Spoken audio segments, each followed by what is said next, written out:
Well, hello everyone. Welcome to the Future Art Scotland. Thanks for joining us for our April session. So fantastic to have you all here. Looking forward to the session very much as always. I'm your host, Sathpal, for those of you who don't know me. I'm joined by my co-organiser, Henderson. Usual session, number you've been here before. Very simple code of conduct. There's a formality. Just be respectful for one another. That's all that we ask. And we'll take questions, etc., along the way. When the guys are happy to take some, it's quite a small group, so we're quite happy with that. Also, feel free to put them in the chat, prefix them with a Q so we can kind of spot them as we go. That's always helpful. And we'll do a few announcements at the end, as we typically would do. Without that, without further ado, really, I'm delighted to welcome our guest speakers this session, Marcus Nosey. Marcus, you might recognise because Marcus has been with us before on at least 2 occasions. So he was here some years ago talking about red teaming. So you'll find that session in our video catalogue on YouTube if you want to go back and dig that out and watch it. I'd recommend it. And he was also in a panel session with his co-partner at the time when they were touring. So we actually hosted them for an in-person session in Edinburgh. That was a fantastic evening we had. That was some good memories we've had with Marcus in the past. And Jose's first time with us, so a very warm welcome to Jose's joining us. I'm going to let them introduce themselves a little bit more shortly because they're going to tell a little bit of a story around how they kind of came together and how they came to, meet and bring their skill sets together to then go on to write the book, Big Things Fast, which is kind of what brings us all here this evening for this session. So yeah, thoroughly looking forward to that. Both got immense global experience. I would class them as strategic transformational leaders. You sold it up the book, Marcus, excellent. And I'm thoroughly looking forward to what they're going to share this evening. I think we've got a great session in store for you. So yeah, just hand over to fine gents to kick things off. Over to yourselves, gents. Awesome. Thanks, Seth. Appreciate the introduction. Good evening, good afternoon. Is there anybody in good morning? I think it's just mostly afternoon and good evening, right?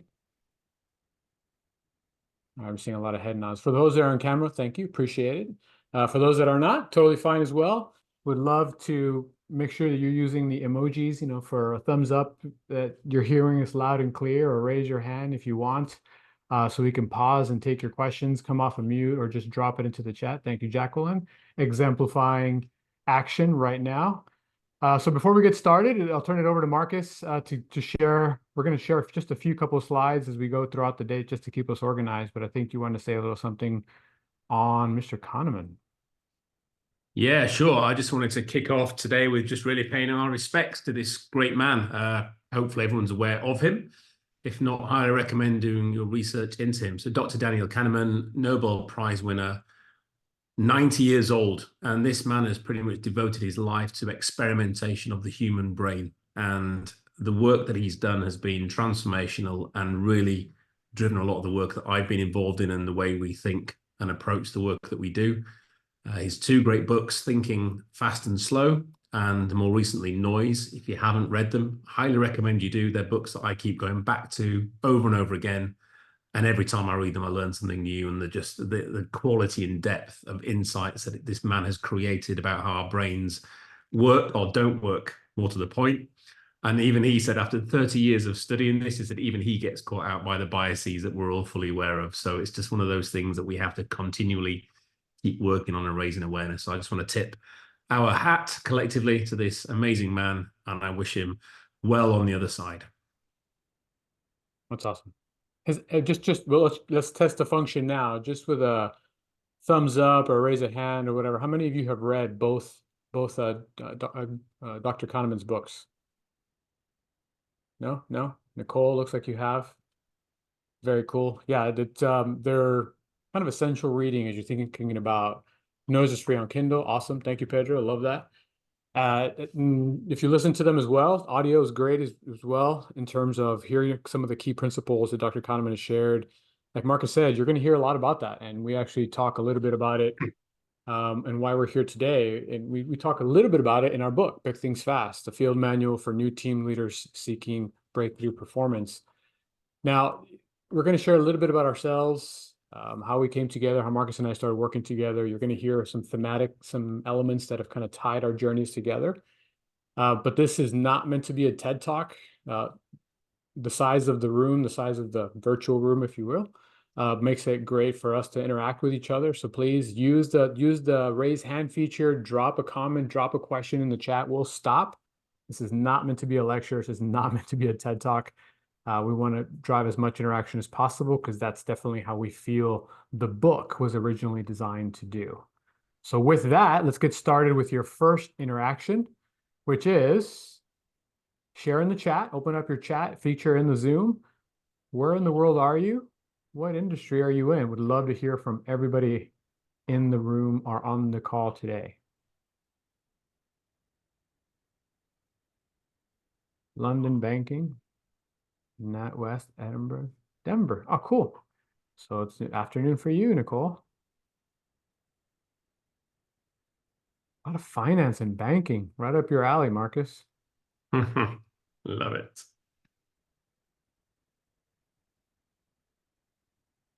Another one. Okay, I knew that one.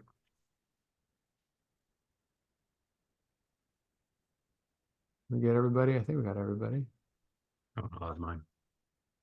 Zimbabwe, beautiful. It's because we know Seth. Fair enough. US, and I'm a chief of staff. That's a good call. I probably should have added mine. DC, financial services. A lot of finance. Wonder why that is. Well, we'll get into my background. That's kind of where I started my commercial world. We'll get into all of that. Thank you, everybody, for sharing. Appreciate it. Thanks for playing along. We're going to do several of these just to break up the monotony of hearing me and or Marcus talk. Not that we're monotonous, but certainly because we want to hear you and we want to build off of your ideas and your thoughts and your questions. Sound fair? Head nods. Awesome. Very cool. All right. So we say that this is our loosely held roadmap for today. Loosely held because, as we said, please stop us frequently. Raise the hand, ask questions. If we say something that doesn't make any sense, please call us on it. If we use an acronym, please call us on it. Hey, what does that mean? And why did you say it like that? We prefer the kind of interaction piece of it versus us just droning on. So we'll talk a little bit about our professional journeys, which really is the backdrop for the evolution of the book. Then we'll get into the key tenets of the book. There's two big key tenets.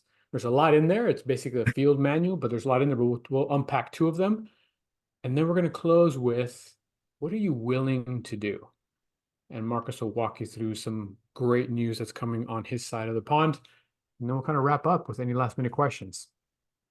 All right, so this is the agenda, air quotes, if you will. Marcus, I'll turn it over to you to get us started on our professional journeys. Awesome. Thank you, Jose. So yeah, just a quick background of both of us, really. As Jose said, this is really important. And as with all of our backgrounds, the journeys that we've all been on, got us to where we are today, will help our trajectories going forward. But it's that expertise, that experience that we've gained along that roadmap of historical venture, if you will. And I've got quite a checkered past. I was in the Royal Air Force for 20 plus years. Again, even within the Royal Air Force, I had lots of joint and mixed tours. So I was working with the US Marine Corps, Royal Marines, Special Forces, Royal Navy, Joint Headquarters. So really just enjoying the different varieties within the military and the offerings of that, as well as working with government organizations as well. So I resigned and retired in 2012. Had no idea what I wanted to do. So I jumped into defense consulting for a year with a partner of mine just to have a play, and then worked out what I wanted to try next. And I was advised to go into consulting. And those who know me will know my dispassion on consultants of the big type. But I went into Capgemini. I think I did 14 months there, so it didn't last very long as you'd expect. But that was my first real introduction to the commercial world. Got into government, into financial services, into loan shark companies, Wonga, if you remember those. But it just really sort of de-blued me or de-greened me from the military and gave me that awareness of what was going on and a nice opportunity to see what's different. Why is consulting bad? Consulting isn't bad. Big consultancies are bad. The behaviors that they use, the behaviors they deploy, and how they fleece the client is what's bad. But consulting is great. And what I say is we take the con out of consulting, because I think consulting has been lost. And we need to get back into what consulting is bringing experts who've got quality knowledge to help you rather than fleece you, which we see all too often. And I'll get to that in a moment. So I then left there, went into Lloyds Bank under my own steam with effective direction, stayed for about 3.5 years in Lloyds Bank, became the head of Agile, rolled out Optimus, which was their big group transformation delivery, which is still in place, which is nice to know some 7 years on. From there, went into Royal Bank of Scotland, again, doing large-scale agile delivery implementation, and sat in the team that I was in many years ago now. Worked with BP as an enterprise coach across their sustainability team. And then got into red teaming. So moved into red team thinking, was a managing partner there and vice president for 4 years. And that really started to unlock what I learned in the military, this concept of red teaming, this concept of healthy challenge to problems and plans. And that was always for me lacking in the sort of agile and digital transformations, that there was lots of talk about it, but not really doing it effectively. So learning all of those tools and techniques allow me to bring those things together, work with different clients, and now effective direction has resurrected with a new brand, and we're taking all of that together that I've learned from the military, from big scale transformations, from red teaming, into what we now offer, which we'll talk about later. But what's that journey given me? Next slide, please. It's given me a blessed opportunity. I've had the pleasure of working with all of these companies in the last probably 7 or 8 years. And it's fantastic. This is what I got into the consulting world to do, to get into different organizations, help people, learn from different people. But I'll tell you something, 85% of the problems all these organizations face, whether that you're a firefighter at the front line, whether you're a military general, whether you're a banking CEO, they're all the same. Because whatever business you're in the people business. And the majority of problems that we face are caused by, driven by people. So that's what we're really focused on today. And it's like, how do we create a culture that allows people to survive and thrive? And for me, in our focus, that's creating people-first solutions and really putting people back at the heart of business. For those who've been around long enough in the old project management days, remember it used to be people, process, platform, or people, process, tech. And then for the last 20 years, that seems to have flipped. And it's now all about tech, lots of processes, and we kind of forgotten about people.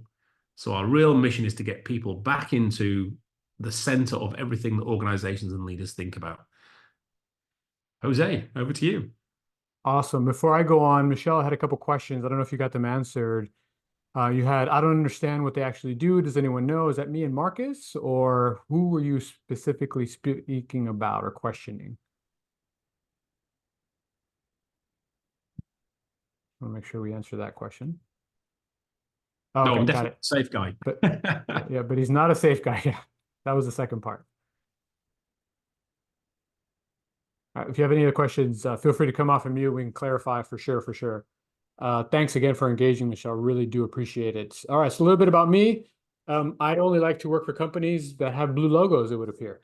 And so I started my journey in the Air Force, spent 10 years, not as a warfighter. I spent a lot of time in laboratories and product development. I did a lot of procurement and operations and things like that. Then left the military and joined Procter & Gamble. For those aren't familiar, it's a global consumer packaged goods company out of Cincinnati, but they're kind of all over the world, own multiple brands, a house of brands, if you will. So Tide, Downy, Crest, Oral-B, things like that. I did multiple roles. I started in P&G's finance, corporate finance, manufacturing finance, and then transitioned over to the marketing world. Had an opportunity to work with brands like Oral-B and Crest, and then finished that tour, if you will, and joined Kimberly-Clark, another consumer packaged goods company, more focused on personal care. So think baby care and feminine care and adult care, as well as paper. So paper, toilet paper and paper towels, things like that. I spent 9 years there in a variety of roles. Again, continued the marketing track, concluded the marketing track with a global marketing role, where that's the first time that Marcus and I were introduced to each other, which we'll cover in the next slide. Then I concluded my 9 years, where I spent a few years standing up our very first transformation office, where we were rolling out Agile and Scrum and change management and strategy across the entire company, across all of the globe. Then I took a little bit of break to kind of wrap up the book, and then recently joined Alcon, which is a medical manufacturer for eye health and things like that. And so things on the eye and in the eye, that's really what Alcon is known for, the #1 across the globe, and continuing to address eye care needs. And so I'm the chief of staff there. So I've kind of pulled together all the different roles and things that I've done, whether it's operations, finance, strategy, commercialization, continuous improvement, leadership development. Those are all the things that a chief of staff has to be involved in. So I've kind of been fit for purpose with Alcon, and it's been exciting to learn a whole new industry other than consumer packaged goods. So when you kind of overlay, how did you and Marcus even meet? What happens? How did it work? And then how did the book come to life? So there's kind of 3 big inflection points or milestones in our journey. So my journey started, I've always been journaling as a kid. I always like to write. I was just writing kind of person, but I didn't start officially writing or blogging, if you will, or publishing my writing until 2007, 2008 on the platform called Blogger. So I'm dating myself a little bit there. And that I was using it as an outlet, because as I was transitioning from the military into the commercial world, it was night and day for me, right? To go from the team-based and central command and all the things. I'd done some agile, some waterfall operations, things like that, to the commercial world, much smaller teams, much smaller scope of work, but larger P&Ls, larger big budget impact. So it was a tale of 2 worlds. I was journaling mostly as a way to help me reconcile what I was going through for myself, my own personal transformation, if you will. And as I was coaching others and helping others in the commercial world, I coined the term, well, this is how you do big things fast, right? That's kind of the most important thing as you get started in a new job. And I just kind of kept saying that as you're starting in a new job, you got to do big things fast. That was my MO as I was starting all these new roles at P&G and then in Kimberly-Clark. And so then later in my Kimberly-Clark career, I mentioned I was in a global marketing role. And this was the first time that I met Marcus. The case study was where there was a business unit in the market that had reached out to me because I was on the global side. And I knew this individual. She was the leader of this business unit. And she said, hey, look, we've got this new product launch coming. It's going to be for North America. It's good innovation. It's incremental innovation. It's going to drive profitability for our business. Our team is excited. Everything is all ready and buttoned up. But what I love was the next few words out of her mouth. She said, how do I know, and when will I know if it's actually working, if our strategy is right? Now they spent years and not millions of dollars in capital to get to this point. But the fact is she knew that she still had time to be able to interrogate the strategy. Because she and I had worked together when I was in the North America business, I developed a reputation for kind of being the contrarian, we'll call it the nice word, the contrarian within the organization to kind of challenge the way we were doing things. So she and I partnered together, and she said, hey, can we do like a wargaming session? Now, kind of pause there for a minute. I don't like the term wargaming because war is not a game. For those people that have been in conflicts and that you see around the world, and Marcus obviously and I are both veterans, and I have a younger brother who served 20 plus years as a combat veteran. They'll tell you war is not a game, nor is conflict. I said, well, actually the term, I think what you're looking for is you want to interrogate the strategies, apply some critical thinking to the work. And how do you know that you're doing the right thing? How can you provide a little more assurance to the product innovation that's cost you millions of dollars of capital? She says, exactly. So great. There's this group that have taken the red teaming concepts from the military and applied a commercial element to it. So we brought in Marcus and the team when he was with RTT, with red team thinking, and that's all we did. We kind of went through the cycle of all the different tools and methodologies of red teaming and applied it to the product launch. Marcus, you want to talk a little bit about kind of the experience and kind of, it was in 2020 and COVID, so I remember how we organized that session. Yeah, sure. So that was quite fantastic. So I think you had 8 different countries or individuals from 8 different countries. So again, post-COVID, it allowed us all to work remotely. So that saved Jose a fortune on transport and travel for his team. But working over, we did 4 sessions, didn't we? 4 days work, That's right. going through each of the tools against this strategy. And when you go into this detailed level of analysis with tools and techniques, the mural boards we were using, by the end of it, was like Einstein's lab. And the actual revelations that came from there were things that nobody had even thought of on day one. And that's the whole premise of this, is what we call is unlocking diversity of thought. And by forcing people together, using these tools in the right challenging way, in healthy conflict rather than adversarial, but you are going into conflict, you unlock things that your brain can't see. And that reflects on what Kahneman talks about, is when we challenge our brains properly, we get things coming out of them that we would not normally see on a day-to-day humdrum routine utility of that brain. So we did that for 4 days, but ultimately, and I'll hand back to Jose, all of that was funneled down into a single outbrief with how many bullets was it, Jose? Back to your CEO? 3. One of them was addressing the question of BU president. Yes, your plan is good. These will be the triggers that you'll know when the plan is going off the rails.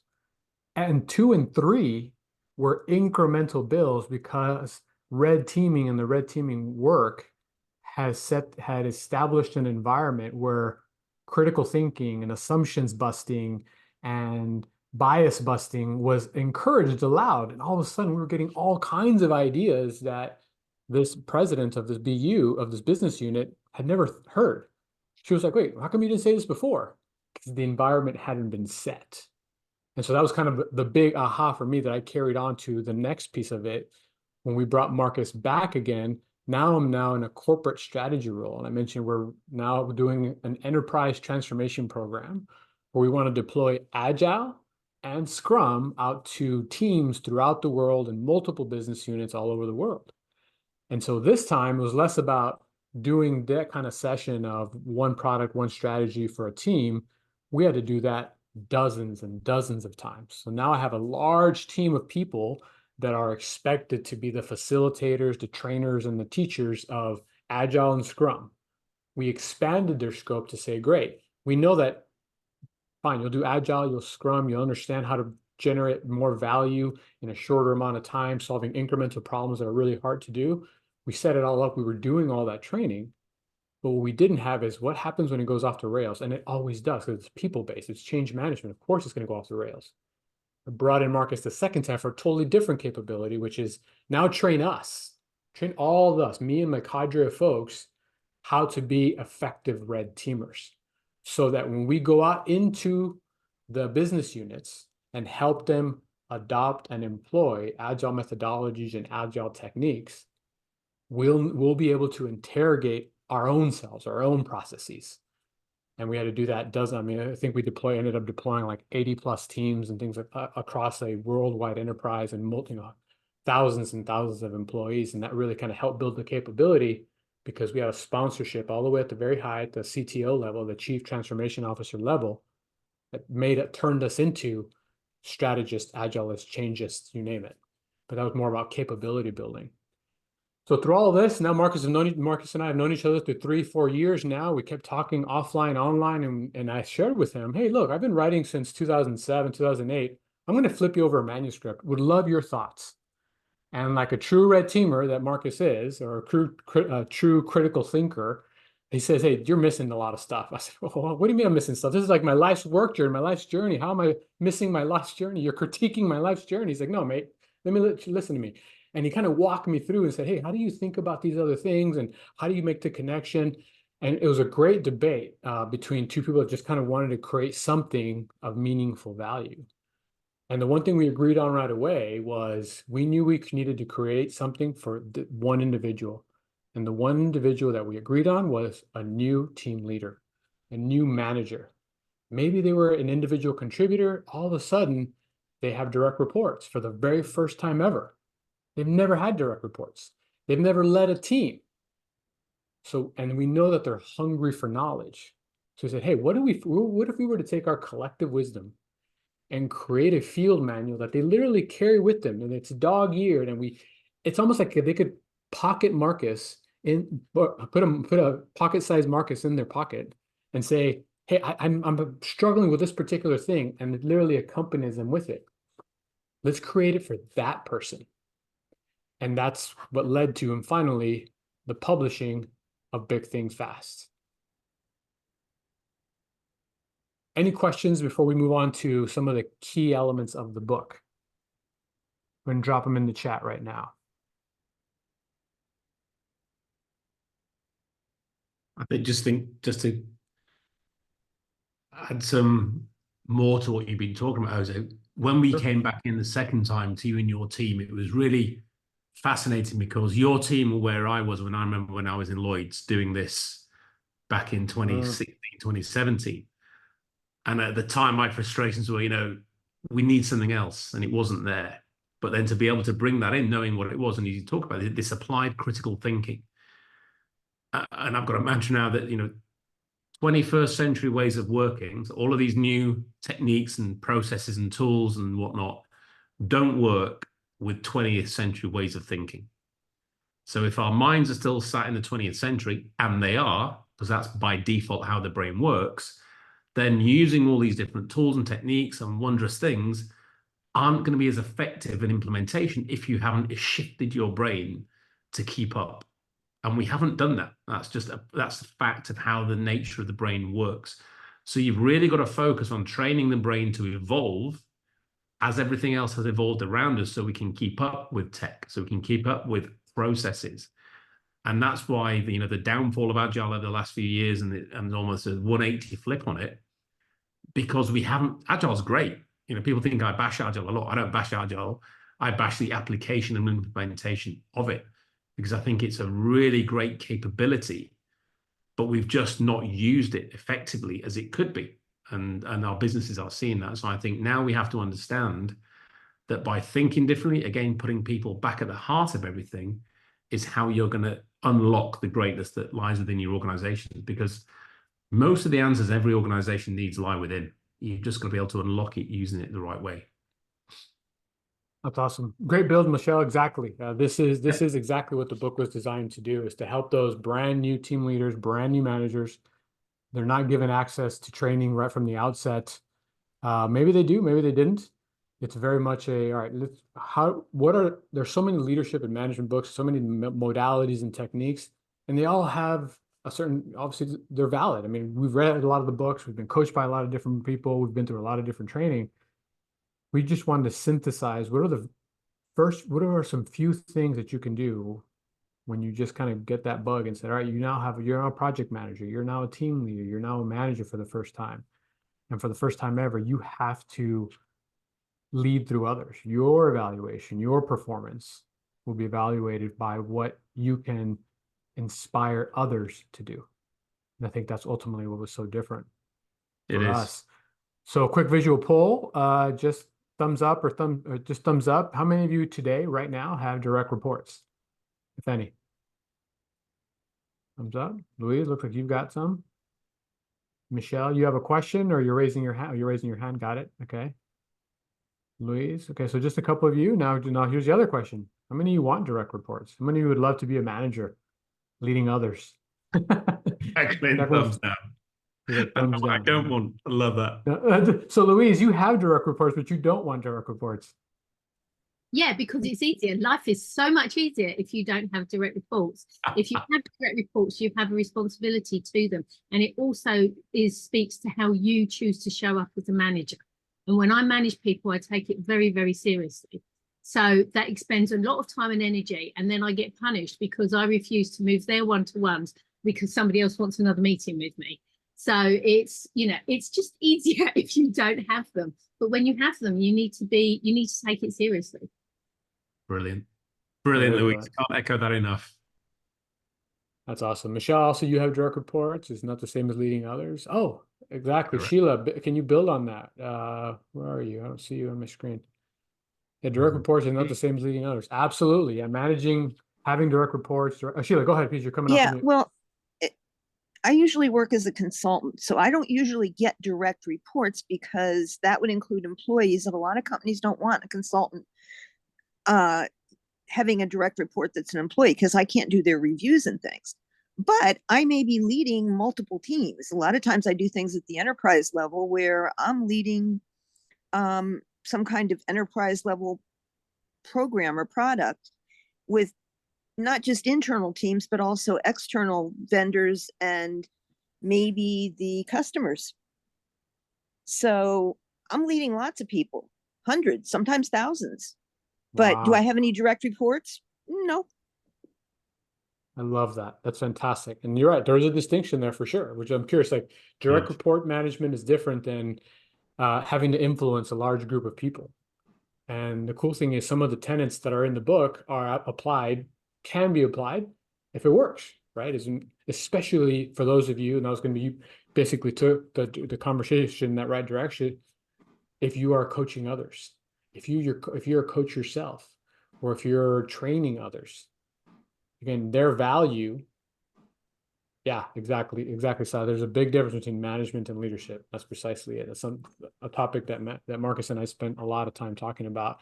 And that's really kind of what we think about when we wrote this book in particular, is we had one singular person in mind, which was, all right, they didn't have to influence. I mean, you're always gonna have to influence others, whether have direct reports or whether you're coaching. There's always an element of influence others. We wanted to really continue to sharpen what we call in the marketing space the who, is a prime prospect.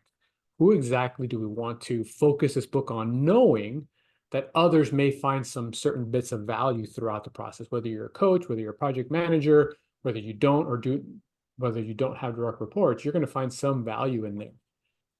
But what was different is we focused exclusively on the new people and the new team leader, the new people manager, because you're at an inflection point, which generally equates to high learning agility. You're asking questions. You're like, I've never done this before. What are the best practices? How do I do this? How do I get others to do what I need them to do without being directive? Or do I need to be directive, right? If you're a follower of Ken Blanchard's situational 2 leadership model. And also as a new team leader, you're going to be seeking, you're willing to do new things. You're willing to see things differently. You're willing to apply new technologies. And you already covered it, right? I love the comments and I love the statements by Louise and everyone. Sheila, thanks for coming off mute. Is that when you are a team leader or a project manager, for the first time, perhaps in your profession, because typically, but we're focused on the new, like we said, your performance, and this is critical, your performance is going to be measured on how well you can deliver value through others. And that central tenet is what informed a lot of the pieces and a lot of the tools and the workbooks that accompany the book, on how we designed it, because we really wanted to focus on kind of 4 big areas. We synthesized all this work and say, okay, you're a new team leader. You need a few frameworks.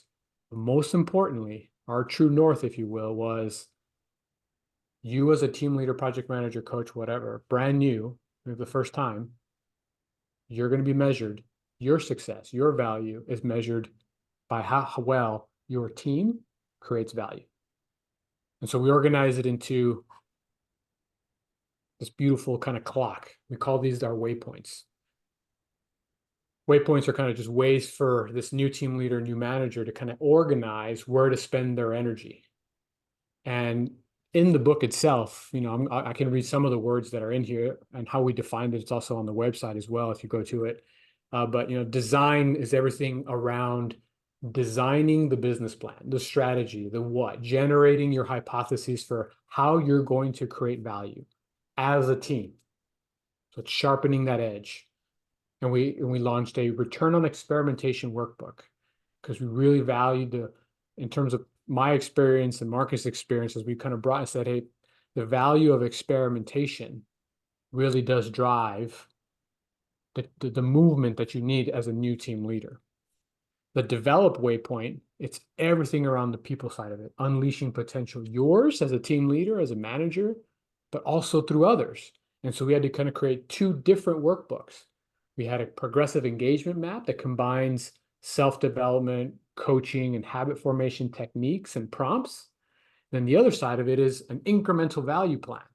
which says, okay, I now have a business plan. I now have a team. I've assessed and diagnosed the capabilities of my team. When I bring those two together, can this team that I'm coaching, that I'm leading, that I'm project managing, that I'm managing, is this team the right team for this plan? And that's what an incremental value plan, the third workbook that accompanies this book, does, is it allows you to really look at those from a quantitative and qualitative way. And that's the key there. The third waypoint, arguably the most important, which is deliver. You've got to drive the results. That's what you get measured on, right? With precision, speed, and we're going to talk a little bit about it next. It's about the intersection of strategic planning, agile, and change management, all in service to creating incremental value.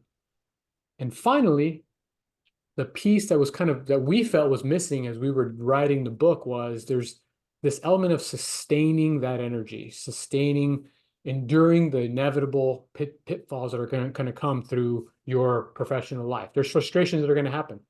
They're going to happen. And how do you sustain that? How do you build resilience in yourself? And how do you build resilience in your team so that you can continue to generate that incremental value? Questions on kind of the 4 waypoints on how the book is generally organized, or anything along what we've been talking about so far?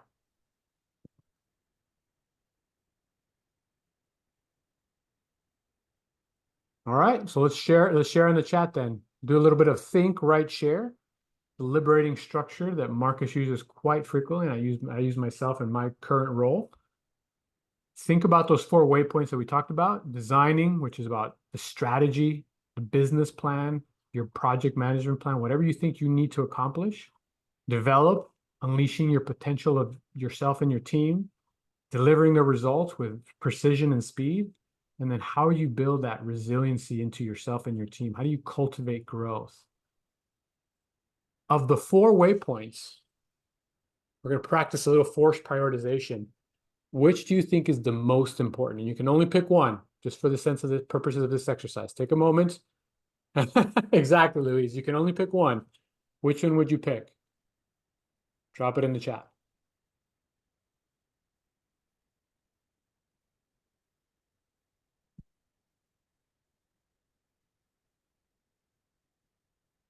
One of those 4.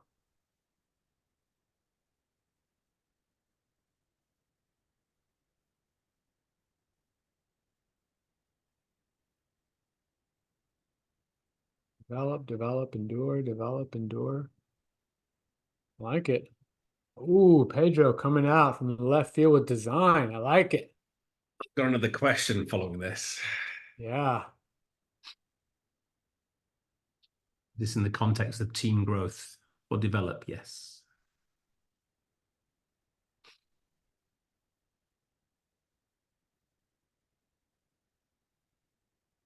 Do you have a follow-on question, Marcus? I do. So thinking of the same context, I am now your executive C-suite one of. What is my most important waypoint?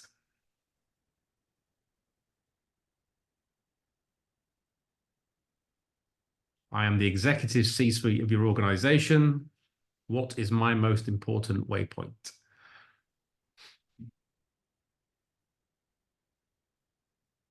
Deliver. Ah, interesting. I knew that would happen. So this goes back to, again, Kahneman's work, just appreciation of the bias and the intent and requirements of your stakeholders. And this is something we teach in detail when we go into stakeholder engineering and looking at what we call the 4 ways of seeing, where we take different characters in organizations. Nobody wrote deliver when we asked you the first question. But everybody has written deliver, or nearly everybody, when we talk about what the executive wants. So you can now see when you have what I call the cosh of speed, when the pressure to deliver at speed comes cranking down from the top, all of the other things start to fall by the wayside. You get rushed through design and develop.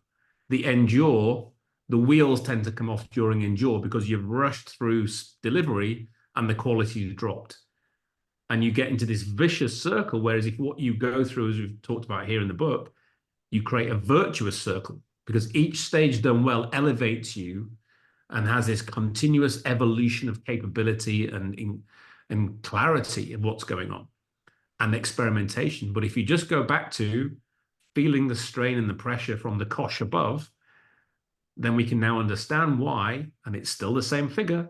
20 years of doing this, we're still seeing 70% of failure in large change transformations. Number one cause of that is ineffective leadership, and you've just shown why. Because the mindset of the individual at the top versus those in the execution is the polar opposite. Bear that in mind as we go forward. Great, I great. think that's a great context. Great, everybody's develop in order to remain competitive. Sheila, I love that. I don't know if you want to build on that. You prioritize delivery. You think the executive's number one waypoint is develop, because that's how they'll remain competitive. Am I reading that correctly? Yes, because talking about deliver is it's very short-sighted. That's the 1-year plan, maybe the 5-year plan. If you want to be around for the long term, you still have to look at develop to remain competitive, even more so as everything continues to speed up and change. And I think in a lot of companies, they're promoting people that do focus on deliver. And that's why a lot of companies go out of business. Not focused on the people. That's fascinating. Yeah, I think Pedro, I think I saw something from you. Talked about somebody who always wants, they want it all. No, Claire, I'm sorry, you said it. I agree. Many appear to be deliverer focused, but they want to focus on all. How easy is it to focus on all at the exact same time?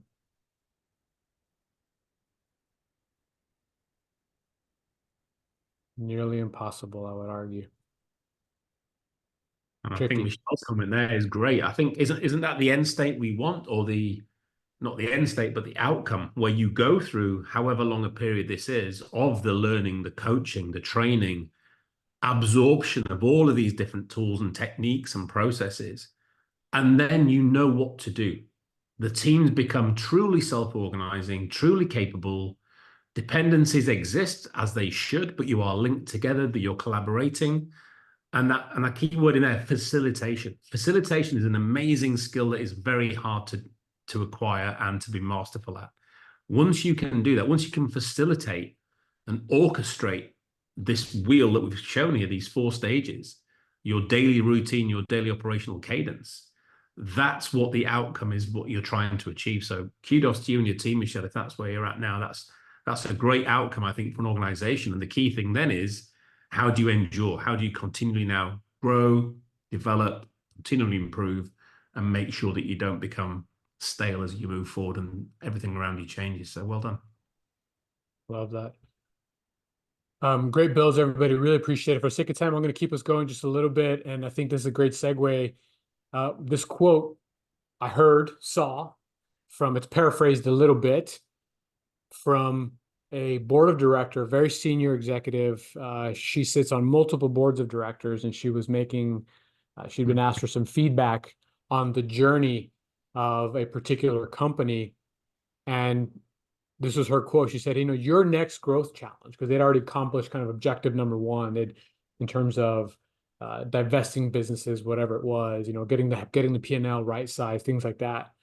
And their next growth challenge for this organization that she was speaking to is how well you can be changed from within. How well are you developing the internal muscle? Some of the things that Michelle was talking about, kind of self-governing, self-facilitating, so that you can be changed. How well are you seeing things differently? And how well can you approach things differently?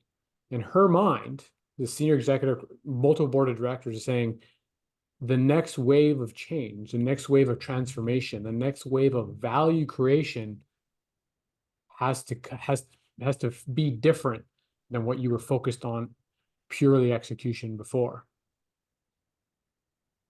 Marcus, what do you think about some of the key words here? No, I love this. As I was thinking about this, you think about the industrial revolution we've gone through, 1.0, 2.0, we're on 4.0 now, which is the digital era. And I'm thinking industry 5.0, or what I like to call cognitive 2.0, is this next shift. It's coming full circle again to get people back at the forefront here. And what stands out for me here is this changed from within. And for an executive to make this quote, I'm like, wow, great. Somebody gets it. They are realizing that the change has to come from within herself, but also, and I've seen this with our clients, where the executive stands up and goes, look, I don't know what's going on anymore. Don't look at me to have all the answers. I'm trying to learn, but I'm having to be vulnerable here because I just don't know. So don't look to me as the boss with all the answers. What I'm doing is looking to you. But you need to change from within, and I'm going to enable that. I'm going to train you up. I'm going to provide the skills you need, but you have to come on this journey with me. And when you hear that, when you see that happening in an organization, and you see that cascade of intent down from the top, but the opening up of the vulnerability and the humility, it closes that power gap. And the thing here is seeing things differently. I talk a lot about thinking differently, but we have to think differently. We have to work differently, and we have to physically behave differently. And it's almost being chameleon-like. And that's not being inauthentic. And we'll talk more about adaptive leadership, but it's being aware of the context of the situation, the room you're in, the people you're talking to, and recognizing that I have to behave differently in each of those situations. And it doesn't mean I'm being inauthentic or I'm lying, but I'm just behaving differently to ensure that my message is more effective, more impactful, and better received. Because if I've got a message to convey as an executive, and I'm going to walk into the HR team, I am going to be different when I'm relaying that message than I am when I walk into the engineering tech team. The same outcome will be achieved, but how I show up, how I behave, how I relay the wording will be very different. And that's okay, because it both gets messages relayed into the right areas in the right way and received as I'm intending them to, rather than being one way, one monotone way of delivery, which doesn't work for everybody. And that's hard. So now we're going to shift into the kind of the second half of the piece, and Mark is going to talk a little bit about kind of the next layer, the next building block of the evolution of our relationship, and some of the things that he's working on and some of the clients and the methodologies behind that honestly are kind of I would say dovetailed with this particular quote. Well, yeah, so as I said, sort of effective direction has evolved over time. And where we're at now is bring all of these things that I've learned over the last 35 years plus of doing it, what Jose has, what the rest of our team has. And to go back to Michelle's initial question, we're now a core team of 5. We've got about 30 coaches across the globe. You pick a country, we've pretty much got one in there, across the whole APAC region, Middle East, Africa, Europe and America, and Central America. And it's a group of people who've got a huge breadth and depth of expertise and experience, who can really come together. And by bringing those people together, you get a lot of sparks. There's a lot of very high level of quality cognitive ability, and throwing those people together in a room and watching them go off with each other with the whole intent of coming out with something great is fantastic to watch. And when we do that with clients and with the work that they have, and enable others to do that, as we did with Jose's team, that's where the real power of this capability comes together. So that's what we're all about now. Next slide. And I just want to show this, probably one of my favorite quotes ever, certainly from the business world. It's moving too fast. It is revolution, not evolution. There are many accelerations at once, and one of the biggest problems is the difficulty of mankind to cope with it. I don't know whether political leaders or business leaders can easily handle this. Now look at the date on the left. This isn't something that somebody said last week at a conference. This isn't something that's been said since COVID. This was 6 years ago. And when Ian Conn, which is Centrica's the big British gas utilities company, he just made $500 million profit when he made this quote at a conference. But almost as if having a premonition of his own future. A year later, they'd lost $1 billion.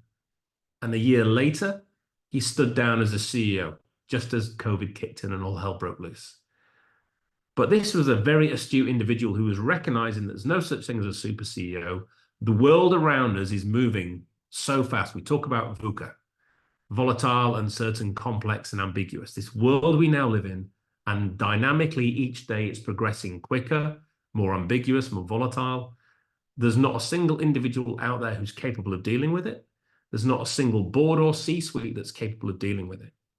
And the smart leaders now are looking to cascade the responsibility through their organizations where they've got hundreds and thousands of people and unlocking those people and unleashing them, because that's where the greatness lies. And that's what our focus is now, is these people-first solutions, helping frustrated leaders unlock people, unleash their superpowers that have been lying dormant for years under this Tayloristic, do this, do that way of working, to bring the human back into the center of what we're all about, this human-to-human capability, which is really important. And sadly, Mr. Kaur, probably not. He's probably now enjoying retirement on a beach somewhere.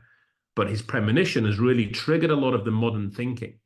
And if you look at Amazon, if you look at Apple, if you look at Microsoft, the giants of how they have shifted the paradigm of management into people-focused. Just look at some of Project Aristotle's and the thing they're doing.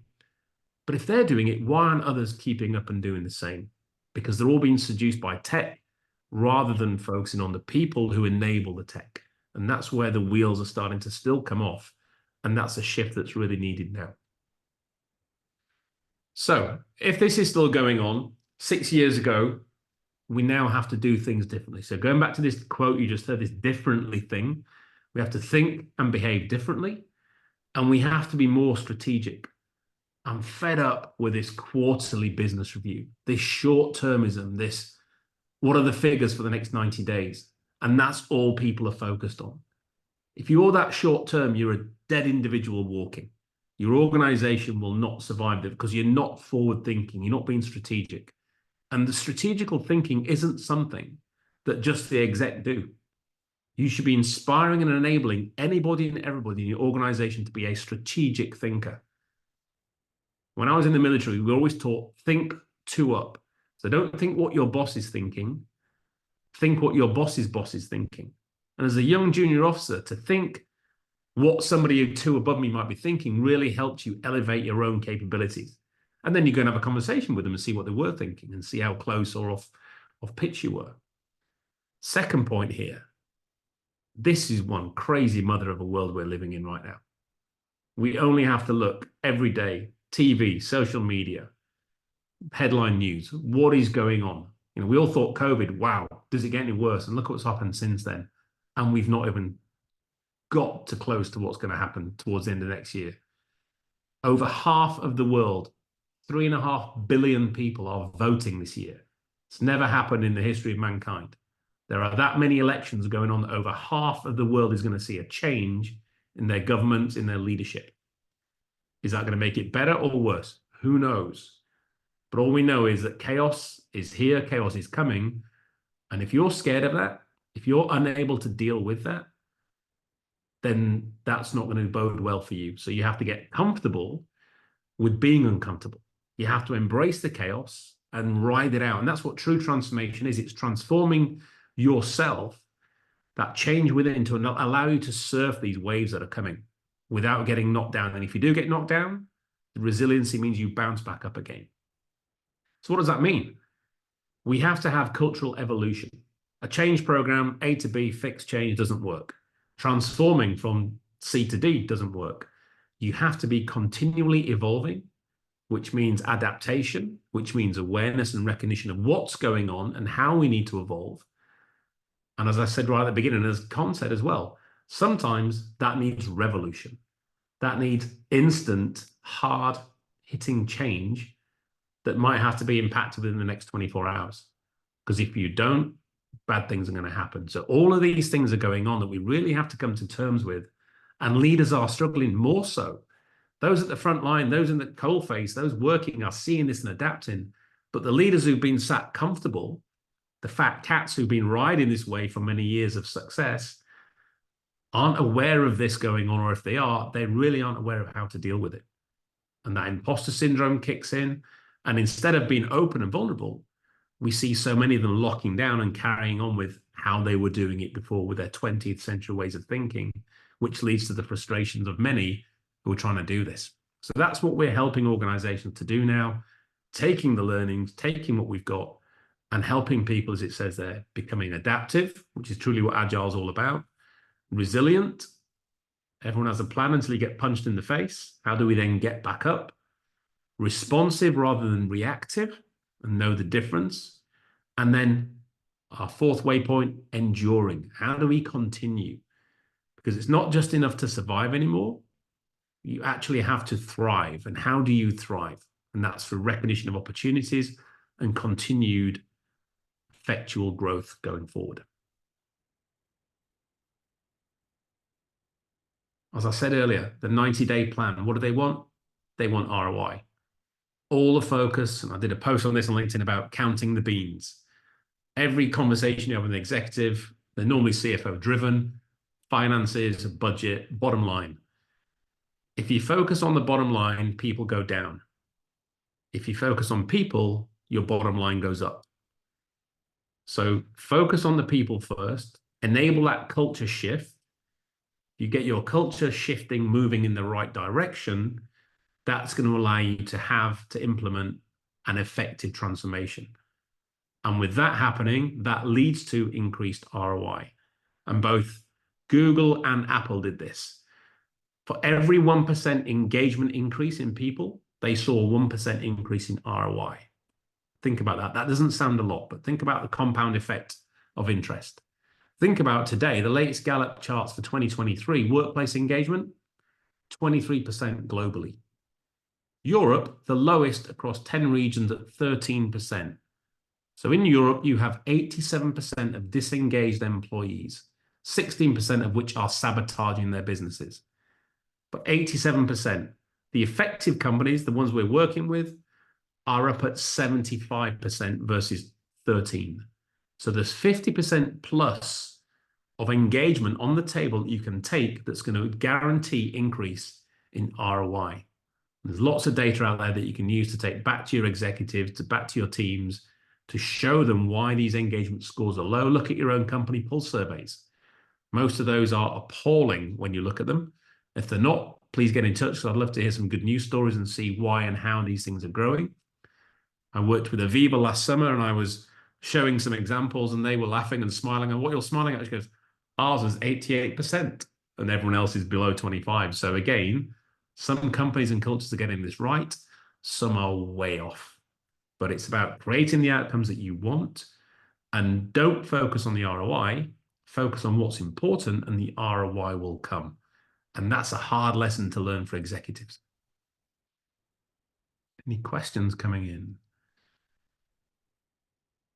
No questions. I think just more clarification in terms of Michelle's experience with coaching, learning and development, and kind of the evolution that her organization seems to have made, which is, kind of less coaches, more learning and development, ongoing development, and things like that. I think it's been a good conversation, right? In terms of what's so happening. many days. You've got leadership courses and tracks. That's great. So many organizations don't. They have a lot of online tick box LMS type offerings, and then the leaders get frustrated, or that you get an away day once a year. So those, again, great to talk, Michelle. If you've got a really good offering that's going on and working, we'd love to see that. So plural side. Right. Awesome. So how do we do this? As I said, we focused on the red teaming. We know that works. It's highly effective. And that's now brought into what we call the broader application, applied critical thinking. And within that, we're looking at red teaming. We're looking at neuroscience. How does neuroplasticity of the brain affect what we're doing today, going into Kahneman's work again? We look at the Socratic method of questioning. How are we having and enabling healthy challenge and psychological safety in an effective way? Because everybody wants psychological safety, but that's great if you enable it. But what if you don't enable effective challenge to be welcomed by the executive?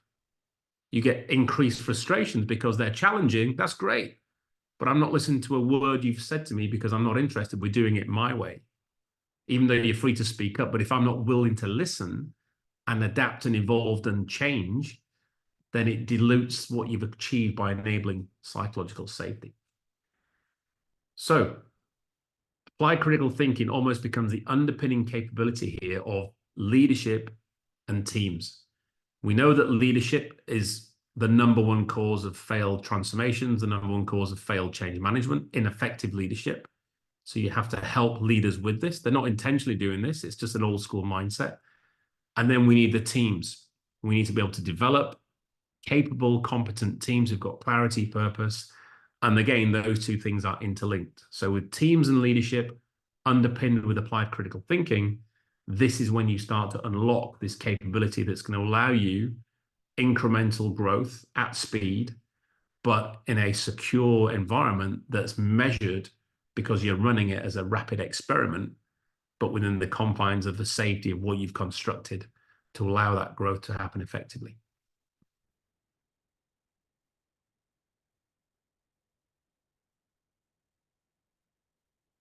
Are we ready to have the conversation? All right. So in the chat, so Michelle, thank you so much. And yeah, absolutely do not wake up a sleeping baby. You don't want to put that on you for sure. Sounds like you're already in an organization that is a mature, high-performing team with self-guided development. Love to talk to you about what's going so well. It seems like you're already kind of there. If you have self-directed, self-guided teams with strong leadership and development and things like that. Yeah, and you've had good coaching, or rather good consulting experiences. That's great. That's all great news in terms of we're just trying to capture like what have been some of the biggest friction points that we've seen with new managers, new leaders in organizations. When you see Marcus's journey across the dozens or so of different clients that he's worked with, there have been some thematic elements that consistently cut across. We're trying to hit those. That doesn't mean it's all. It just means that there's some thematic elements that we're trying to address early and now. But it sounds like you and your organization are well beyond that. And that's honestly really encouraging to hear, because sometimes all we get for those of us that are in the consulting, coaching, advising, learning and development side, the mentoring, whatever it is sometimes we just hear all the problems, all the things that are going wrong. We rarely hear from folks like yourself where they're like, hey, we're there. We've done it. We like the experiences. So that's great news. Thank you so much, Michelle, for sharing. So kind of the last question for the day is, what is the one thing that would have the most impact on your organization right now? Take a few moments to think about it.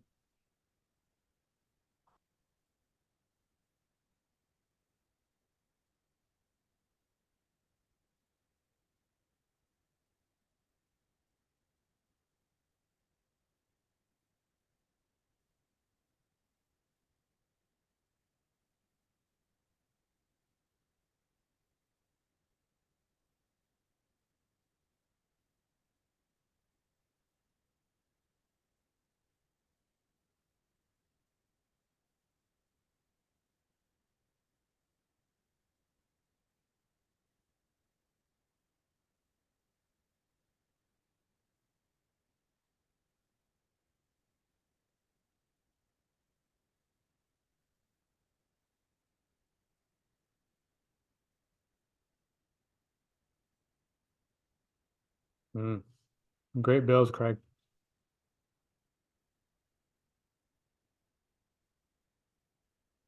Love it. Transparency and alignment. That's kind of one of the biggest things we see consistently, right? With our experiences is, does everybody know which direction we're heading? We don't want automatons, right? It's just, do we at least know where we're going?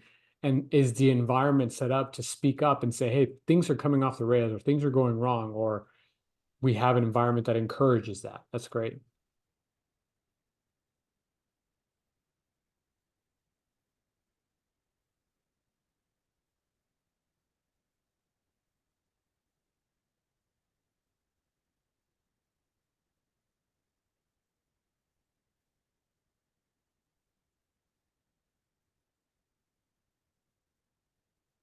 Jacqueline, economic emergency, but that's not health. Can you say more on that? I think I understand, but I'm curious if you can expand on that. Can you hear me? Yes, can hear you fine. Right. I think it would just reflects back to the previous comment that you had, which was about being clear about what your objectives are. There's been a number of changes recently in LPG, which have revolved round about complete organizational change from the top down, more push to be bold and take risks, with a change in mindset. But that feels like really big and wide and as an everything approach. Whereas sometimes if one thing happens, then you really need to knuckle down and just look for one direction, everybody pull in the same way. I love that. I love that you brought that up. It's funny how focused a lot of organizations became during COVID. Right? I mean, they were forced to make choices. We kind of played the game here. We said, all right, pick one. We knew where it was going to go. The conversation was going to go. It's hard to pick. You know that as an organization, as an individual, as a team, big or large, whatever it is, you've got to do most of those things, right? Just you can't do them all at once. And when COVID happened, a lot of organizations were forced into prioritization of either how do you keep the lights on. For when I was in manufacturing at the time when COVID hit, and we had to figure out how do we keep the lines going, how do we keep people safe. It really focuses on the acute issue at hand. And then when there isn't that external sense of urgency, external focus and prioritization placed upon you because you have no choice, then kind of you get more people in the room and you start swirling. Well, this is more important. Well, this is more important. How you drive clarity within the goals is super important. It's difficult to do. And that's one of the pieces that Marcus was talking about is there an environment? Is there a culture of adaptability, unlearning, relearning, and then reprioritizing as the needs of the business demand? I just want to pick up on this comment. Yeah. Craig working for a startup, and it's great to see really effective leadership. I know Craig's worked in huge conglomerates and obviously now down to a startup. And what's great here, isn't it, Craig, is seeing effective leadership at the startup level. But when does that start to go wrong, Craig, do you think?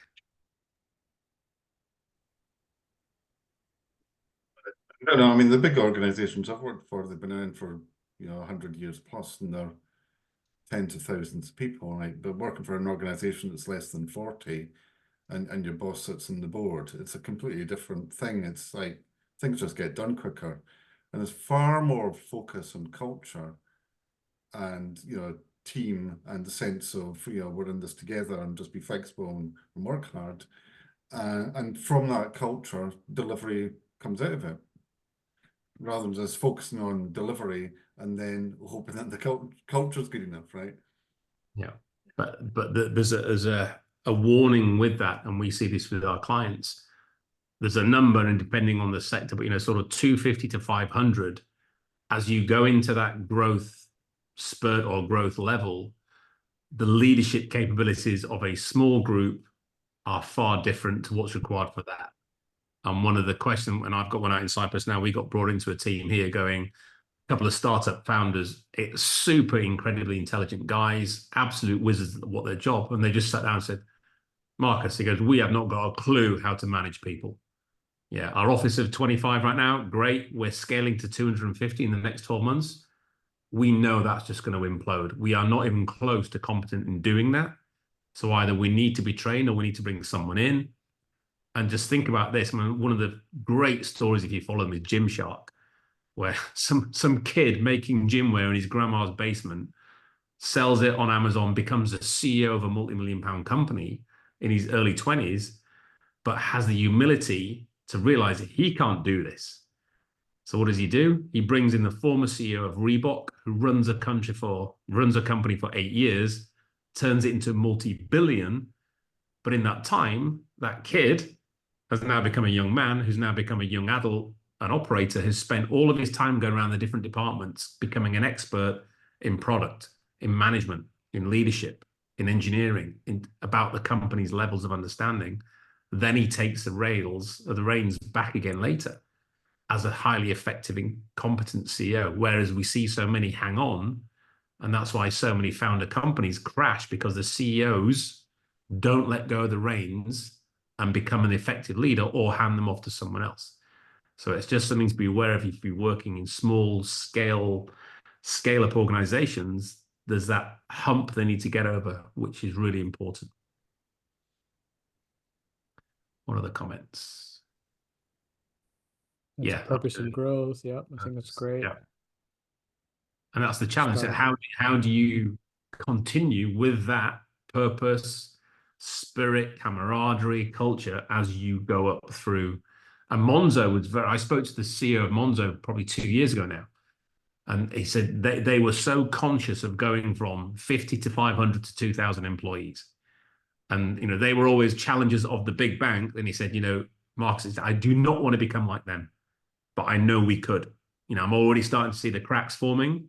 We're already feeling pressure from the FCA. We're already seeing those big problems that big banks and big organizations face. They're now starting to manifest in our little business as we get bigger. So what can we do?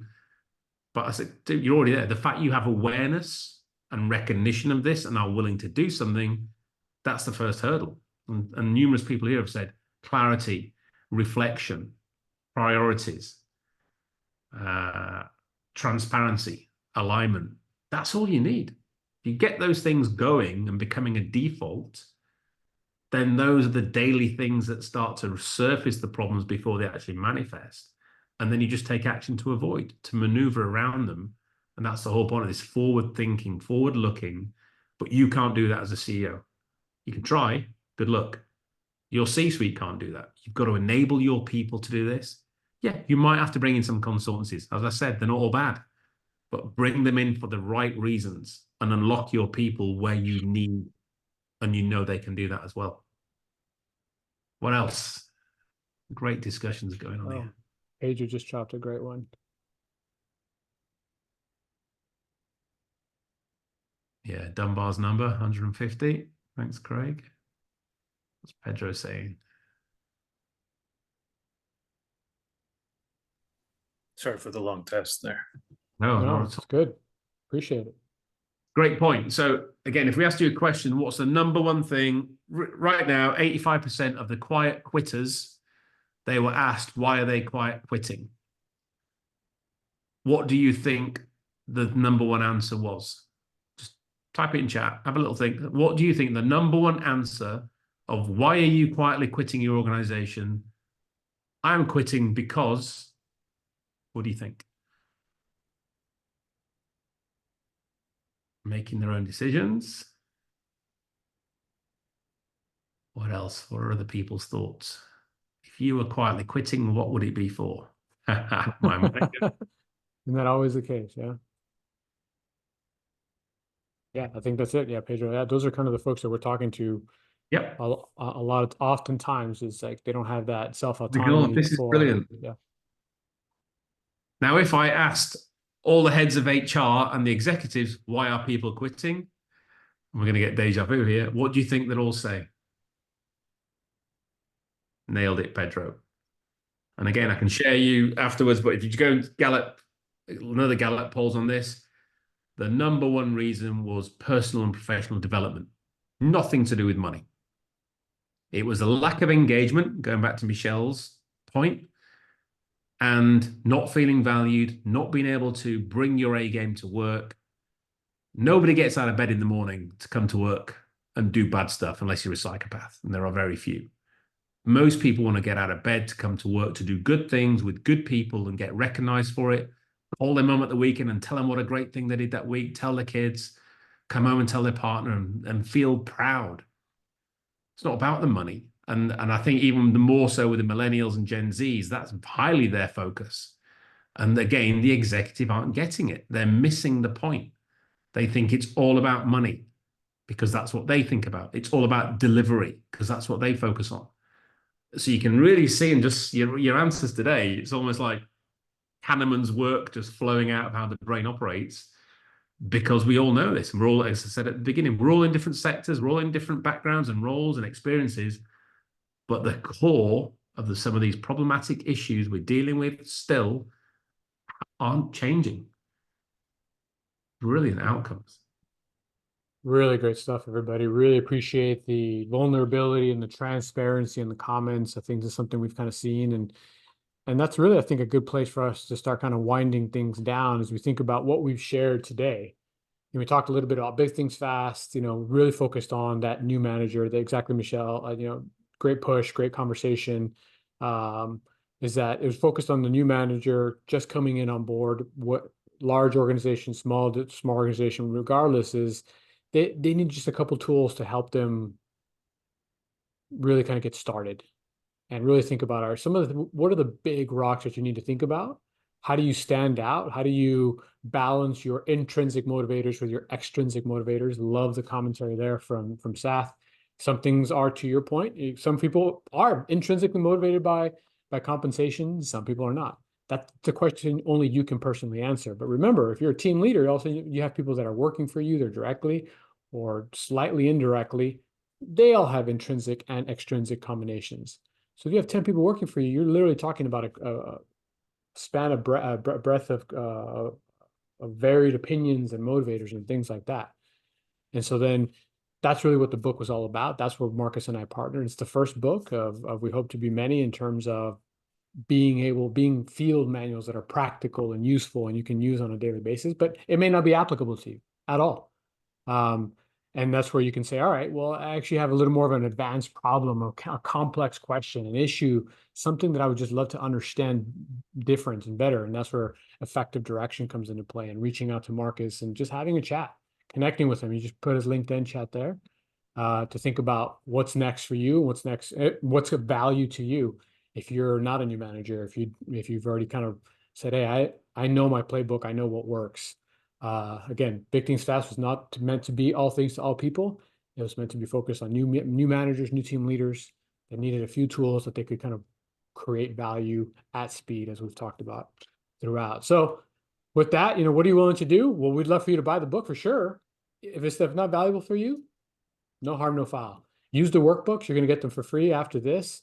They're just good ways to kind of stimulus for you to get started. If you haven't thought about it, if you have, then good for you. That's exactly what we want to hear. That's a great news for us, because then that means you're already working in this area. And then contact Marcus. What are some questions that you have? Where are you in your journey as an individual, as a team, as an organization? There's things that you might want.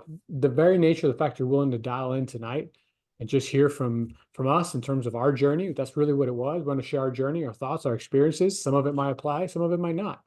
That's okay. The fact that you're here just to listen and share your thoughts says something different about you.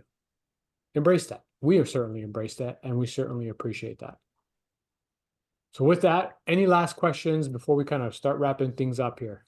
See, like there's still a few more comments here. Yeah, no, good stuff, guys. We've got maybe about 6 minutes or so. That's a few minutes just to wrap up at the end. So happy to open it up to the group. I've had some excellent contributions in the chat. Lots of really good comments. Lots of good sharing and perspectives.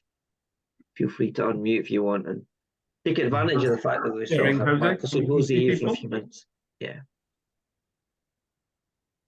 Any hands up? I don't see any. We've got time for one or two questions, so yeah, use the time.